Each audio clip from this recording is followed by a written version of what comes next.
तो दोस्तों, आप सभी का स्वागत है आपके अपने YouTube चैनल पर। दोस्तों, आज हम पढ़ने वाले हैं एमपी पुलिस कांस्टेबल एग्जाम 2021 की तैयारी के लिए मॉडल सेट पेपर नंबर 93, जिसमें GK GS, science, current affair और एमपी जीके के महत्वपूर्ण प्रश्न लिए गए हैं। तो चलिए शुरू करते हैं। देखते हैं आज का पहला प्रश्न। आज का पहला प्रश्न है, हाल ही में किस राज्य सरकार ने जन सहायक आपका सहायक ऐप लॉन्च किया है? तो इसका जो राइट आंसर है वह है ऑप्शन नंबर 1, हरियाणा राज्य सरकार ने हाल ही में जन सहायक आपका सहायक ऐप लॉन्च किया है। हरियाणा की राजधानी है चंडीगढ़। हरियाणा के सीएम है मनोहर लाल खट्टर। हरियाणा के गवर्नर हैं बंडारू दत्तात्रेय, जो कि हाल ही में नियुक्त किए गए हैं। चलिए आगे बढ़ते हैं अगले प्रश्न की ओर। अगला प्रश्न है हमारा, केंद्र सरकार के द्वारा मध्य प्रदेश से पद्म भूषण पुरस्कार से किसे सम्मानित किया जाएगा? 4 ऑप्शन दिए गए आपको, पूछा गया है इनमें से किसे पद्म भूषण पुरस्कार से सम्मानित किया जाएगा? तो इसका राइट आंसर है ऑप्शन नंबर 2, सुमित्रा महाजन को पद्म भूषण पुरस्कार से सम्मानित किया जाएगा। सुमित्रा महाजन भारत की 16वीं लोकसभा की अध्यक्ष थी। वह इस पद पर आसीन होने वाली दूसरी महिला है। भारत की प्रथम महिला लोकसभा अध्यक्ष मीरा कुमार थी और वर्तमान में 17वीं लोकसभा के जो अध्यक्ष हैं वह है ओम बिरला। चलिए आगे बढ़ते हैं अगले प्रश्न की ओर। अगला प्रश्न हमारा, मध्य प्रदेश मानव अधिकार आयोग का गठन कब किया गया? तो इसका जो राइट आंसर है वह है ऑप्शन नंबर 3, वर्ष 1995 में। राज्य सरकार द्वारा मध्य प्रदेश मानव अधिकार आयोग का गठन 13 सितंबर 1995 को किया गया। इस आयोग के अध्यक्ष व सदस्यों की नियुक्ति राज्यपाल के द्वारा की जाती है। वर्तमान में इसके अध्यक्ष नरेंद्र कुमार जैन हैं। चलिए आगे बढ़ते हैं अगले प्रश्न की ओर।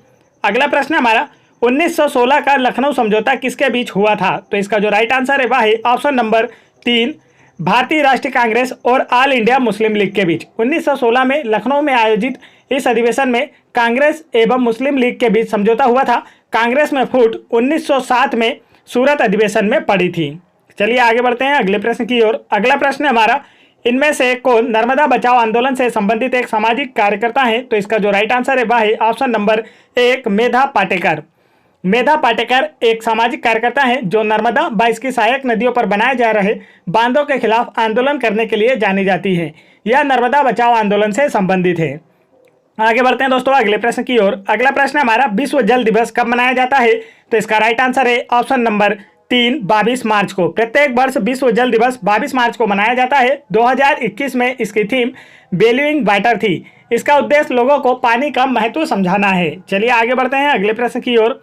अगला प्रश्न हमारा प्रश्न क्रमांक 7, अर्जुन भारतीय रक्षा अनुसंधान और विकास संगठन डीआरडीओ द्वारा भारतीय सेना के लिए विकसित तीसरी पीढ़ी का खालिस्तान है। तो इसका जो राइट आंसर है वह है ऑप्शन नंबर 4, मुख्य युद्धक टैंक। अर्जुन भारतीय सेना में शामिल मुख्य युद्धक टैंक है जिसे डीआरडीओ के द्वारा विकसित किया गया है। डीआरडीओ का फुल फॉर्म होता है defence research and development organisation. वर्तमान में इसके अध्यक्ष जी सतीश रेड्डी हैं। चलिए आगे बढ़ते हैं अगले प्रश्न की ओर। अगला प्रश्न हमारा, खंडवा से अलग होकर कौन सा जिला बना है? तो इसका जो राइट आंसर है दोस्तों वह है ऑप्शन नंबर 3, बुरहानपुर। खंडवा से अलग होकर बुरहानपुर जिला बना है। 15 अगस्त 2003 को बुरहानपुर को खंडवा से अलग करके नया जिला बनाया गया। बुरहानपुर नगर मध्य प्रदेश में ताप्ती नदी के किनारे स्थित है। चलिए आगे बढ़ते हैं अगले प्रश्न की ओर। अगला प्रश्न हमारा प्रश्न क्रमांक 9, निम्नलिखित में से किसे फ्रंटियर गांधी के नाम से भी जाना जाता है? तो इसका जो राइट आंसर है दोस्तों वह है ऑप्शन नंबर 2, खान अब्दुल गफ्फार खान को। खान अब्दुल गफ्फार खान को फ्रंटियर गांधी के नाम से भी जाना जाता है। खान अब्दुल गफ्फार खान भारत रत्न से सम्मानित होने वाले प्रथम विदेशी नागरिक हैं। चलिए आगे बढ़ते हैं अगले प्रश्न की ओर। अगला प्रश्न हमारा, पृथ्वी पर मौजूद सभी ऊर्जाओं का मुख्य स्रोत इनमें से कौन सा है? तो इसका जो राइट आंसर है वह है ऑप्शन नंबर 4, सूर्य। पृथ्वी पर मौजूद सभी ऊर्जाओं का मुख्य स्रोत सूर्य है। सूर्य संपूर्ण सौरमंडल की कुल ऊर्जा का मुख्य स्रोत है। यह सौर परिवार का मुखिया है। आगे बढ़ते हैं अगले प्रश्न की ओर। अगला प्रश्न हमारा, भारत के किस राज्य में रेगिस्तान का एक बड़ा हिस्सा स्थित है? तो इसका राइट आंसर है ऑप्शन नंबर 2, राजस्थान राज्य में। राजस्थान में थार मरुस्थल फैला हुआ है। यह भारत का सबसे बड़ा मरुस्थल है। राजस्थान की राजधानी है जयपुर। राजस्थान के सीएम हैं अशोक गहलोत। राजस्थान के गवर्नर हैं कलराज मिश्र और राजस्थान के चीफ जस्टिस हैं इंद्रजीत महांती। आगे बढ़ते हैं दोस्तों अगले प्रश्न की ओर। अगला प्रश्न हमारा, कौन सा प्राणी सामान्यतः अपने शिकार को फंसाने के लिए जाल बुनता है? तो इसका जो राइट आंसर है वह है ऑप्शन नंबर 3, मकड़ी अपने शिकार को फंसाने के लिए जाल बुनती है। मकड़ी का अध्ययन अराक्नोलॉजी कहलाता है और मकड़ी के जाल का प्रत्येक तंतु प्रोटीन का बना होता है। आगे बढ़ते हैं अगले प्रश्न की ओर। अगला प्रश्न हमारा, हाल ही में विश्व खेल पत्रकार दिवस कब मनाया गया? तो इसका जो राइट आंसर है वह है ऑप्शन नंबर 3, 2 जुलाई को। हाल ही में 2 जुलाई को विश्व खेल पत्रकार दिवस मनाया गया। यह स्पोर्ट्स प्रचार के लिए खेल पत्रकारों की सेवाओं को चिन्हित करने के लिए मनाया जाता है। आगे बढ़ते हैं अगले प्रश्न की ओर। अगला प्रश्न है हमारा, कमला नेहरू प्राणी संग्रहालय कहाँ स्थित है? तो इसका जो राइट आंसर है दोस्तों वह है ऑप्शन नंबर 2 इंदौर में। कमला नेहरू प्राणी संग्रहालय इंदौर में स्थित है। इंदौर को मध्य प्रदेश की व्यावसायिक एवं खेल राजधानी के रूप में भी जाना जाता है। चलिए आगे बढ़ते हैं अगले प्रश्न की ओर। अगला प्रश्न है हमारा प्रश्न क्रमांक 15, भारत में आपातकाल की घोषणा करने का अधिकार किसके पास है? तो इसका जो राइट आंसर है दोस्तों वह है ऑप्शन नंबर 3 राष्ट्रपति के पास। भारत में आपातकाल की घोषणा करने का अधिकार राष्ट्रपति के पास होता है। राष्ट्रपति भारत का प्रथम नागरिक होता है। राष्ट्रपति को उसके पद की शपथ भारत के मुख्य न्यायाधीश के द्वारा दिलाई जाती है। राष्ट्रपति पद के लिए न्यूनतम आयु 35 वर्ष होती है और राष्ट्रपति का कार्यकाल 5 वर्षों का होता है। राष्ट्रपति अनुच्छेद 123 के तहत अध्यादेश जारी कर सकता है। चलिए आगे बढ़ते हैं अगले प्रश्न की ओर।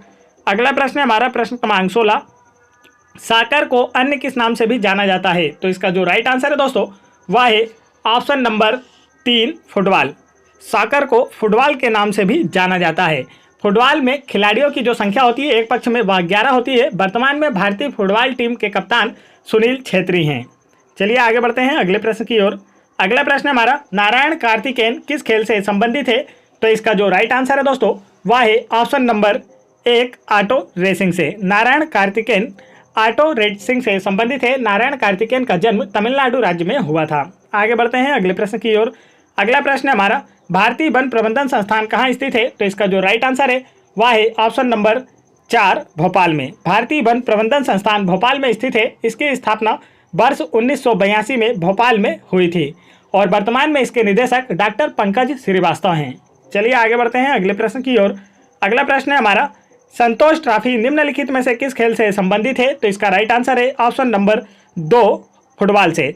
संतोष ट्रॉफी का संबंध फुटबॉल खेल से है। वर्तमान में भारतीय फुटबॉल टीम के कप्तान हैं सुनील छेत्री तथा भारतीय पुरुष फुटबॉल टीम के कोच हैं इगोर स्टिमैक। तो आप कोच का नाम भी याद रखें, यह भी पूछा जाता है। अगला प्रश्न हमारा प्रश्न क्रमांक 20, भारत सरकार ने प्रत्येक वर्ष 29 जून को किसकी याद में सांख्यिकी दिवस के रूप में घोषित किया है? तो इसका जो राइट आंसर है वह है ऑप्शन नंबर 4 प्रशांत चंद्र महालनोबिस अर्थात पीसी महालनोबिस की याद में 29 जून को प्रत्येक वर्ष सांख्यिकी दिवस के रूप में मनाया जाता है। इस वर्ष सांख्यिकी दिवस की थीम थी उत्तम स्वास्थ्य और खुशहाली और सतत विकास लक्ष्य एवं लैंगिक समानता को इस वर्ष इसकी थीम चुना गया था। भारतीय सांख्यिकी संगठन का मुख्यालय कोलकाता में स्थित है। चलिए आगे बढ़ते हैं अगले प्रश्न की ओर। अगला प्रश्न हमारा प्रश्न क्रमांक 21, थायराइड ग्रंथि शरीर के किस भाग में स्थित होती है? तो इसका जो राइट आंसर है दोस्तों वह है ऑप्शन नंबर 3 गले में। थायराइड ग्रंथि गले में स्थित होती है। थायराइड ग्रंथि को अपटू ग्रंथि भी कहा जाता है। शरीर में थायराइड हार्मोन के अत्यधिक स्त्राव के कारण हाइपरथायराइडिज्म होता है। चलिए आगे बढ़ते हैं अगले प्रश्न की ओर। अगला प्रश्न हमारा, अम्लीय विलयन में डाले जाने पर नीले लिटमस का रंग बदलकर कैसा हो जाता है? तो इसका जो राइट आंसर है वह है ऑप्शन नंबर 3 लाल। अम्लीय विलयन में डाले जाने पर नीले लिटमस का रंग बदलकर लाल हो जाता है तथा क्षार में डाले जाने पर यह लाल लिटमस को नीला कर देता है। लिटमस पेपर लाइकेन से प्राप्त होता है। लिटमस थैलोफाइटा समूह के लिचेन नामक पौधे से निकाला जाता है। चलिए आगे बढ़ते हैं अगले प्रश्न की ओर। अगला प्रश्न हमारा, एल्यूमिनियम परमाणु में इलेक्ट्रॉनों का सही विवरण कौन सा है? तो इसका जो राइट आंसर है वह है ऑप्शन नंबर 2, 2, 8 तथा 3। एल्यूमिनियम का प्रतीक चिन्ह Al और इसका परमाणु क्रमांक 13 होता है। बॉक्साइट एल्यूमिनियम का अयस्क होता है, याद रखना है आपको। आगे बढ़ते हैं अगले प्रश्न की ओर। अगला प्रश्न हमारा, प्रकीर्णित प्रकाश का रंग किस पर निर्भर करता है? तो इसका जो राइट आंसर है वह है ऑप्शन नंबर 1 प्रकीर्णित कणों के आकार पर। चलिए आगे बढ़ते हैं अगले प्रश्न की ओर। दोस्तों यदि आप लोगों को वीडियो पसंद आ रहा हो तो वीडियो को एक लाइक जरूर करें और यदि आप लोगों को MP police constable exam 2016, 2017, MP SI exam 2016, 2017 एवं एमपी पुलिस एग्जाम 2021 की तैयारी के लिए मॉडल सेट पेपर और एमपी जीके के वीडियोस देखना है तो आप उन्हें मेरे चैनल की प्लेलिस्ट में जाकर वहां से देख सकते हैं। चलिए आगे बढ़ते हैं अगले प्रश्न की ओर। अगला प्रश्न हमारा, ग्रेफाइट की विभिन्न परतों के बीच निम्नलिखित में से कौन से आकर्षण बल मौजूद होते हैं? तो इसका जो राइट आंसर है वह है option number 1 van der Waal balls. Graphite की विभिन्न परतों के बीच में वांडरवाल बल्स मौजूद होता है। वांडरवाल्स एक क्षीण स्वभाव का असंयोजिक रासायनिक बंध होता है। ग्रेफाइट विद्युत का सुचालक अधातु है। ग्रेफाइट एक अधातु है जो विद्युत की सुचालक होती है और यह कार्बन का अपरूप होती है। चलिए आगे बढ़ते हैं अगले प्रश्न की ओर। अगला प्रश्न हमारा, पीलिया किससे संबंधित एक बीमारी है? पूछा गया आपसे। पीलिया किससे संबंधित एक बीमारी है? तो इसका जो राइट आंसर है दोस्तों वह है ऑप्शन नंबर 4 यकृत से संबंधित। पीलिया यकृत से संबंधित एक बीमारी है। पीलिया लीवर में रक्त कोशिकाओं के टूटने से बनने वाले बिलारुबिन नामक पदार्थ के लीवर यानी शरीर से बाहर नहीं जा पाने की स्थिति में होता है। पीलिया को अंग्रेजी में जॉन्डिस कहा जाता है। चलिए आगे बढ़ते हैं अगले प्रश्न की ओर। अगला प्रश्न हमारा प्रश्न क्रमांक 27। निम्नलिखित में से किसका उपयोग अस्पतालों में घावों और सिरिंज के रोगाणु नाशन के लिए एक एंटीसेप्टिक के रूप में किया जाता है? तो इसका राइट आंसर है option number 3 ethyl alcohol. Ethyl alcohol का उपयोग इसके अतिरिक्त वार्निश, पॉलिश, दबाव के घोल, क्लोरोफॉर्म, कृत्रिम रंग इत्यादि अन्य रासायनिक यौगिक बनाने में भी किया जाता है। आगे बढ़ते हैं अगले प्रश्न की ओर। अगला प्रश्न है हमारा, इनमें से किस चिकित्सीय उपकरण में आमतौर पर एक धातु की सुई लगी होती है? तो इसका राइट आंसर है ऑप्शन नंबर 2 सिरिंज में। चलिए आगे बढ़ते हैं अगले प्रश्न की ओर। अगला प्रश्न है हमारा, अमेरिकी नागरिक माइकल फेल्प्स किस लिए प्रसिद्ध हैं? तो इसका जो राइट आंसर है वह है ऑप्शन नंबर 3 तैराकी के लिए। अमेरिकी नागरिक माइकल फेल्प्स तैराकी के लिए विश्व प्रसिद्ध है। चलिए आगे बढ़ते हैं दोस्तों अगले प्रश्न की ओर। अगला प्रश्न है हमारा, निम्नलिखित में से कौन से तत्व को एसआई प्रतीक द्वारा दर्शाया जाता है? तो इसका जो राइट आंसर है वह है ऑप्शन नंबर 3 सिलिकॉन को एसआई प्रतीक द्वारा दर्शाया जाता है। सिलिकॉन का जो परमाणु क्रमांक होता है वह 14 होता है, तो यह भी आप याद रख सकते हैं। यह एक अर्धचालक तत्व है जिसका उपयोग सोलर पैनल बनाने में किया जाता है। चलिए आगे बढ़ते हैं दोस्तों। यहाँ पर मैंने आप लोगों के लिए क्विज रखी हुई है जिसका आंसर आप लोगों को मुझे कमेंट करके बताना है। आज की क्विज है, कौन सी नदी गांधी सागर अभ्यारण्य को 2 भागों में विभाजित करती है? तो इसका जो राइट आंसर है वह आप लोग मुझे कमेंट करके जरूर बताएं। वीडियो पसंद आया हो तो वीडियो को एक लाइक जरूर करें और मेरे चैनल को भी जरूर सब्सक्राइब कर लें और बेल आइकन के बटन जरूर दबा लें ताकि ऐसे इंपॉर्टेंट एजुकेशनल वीडियो के नोटिफिकेशन आप तक आसानी से पहुंचते रहे। जय हिंद।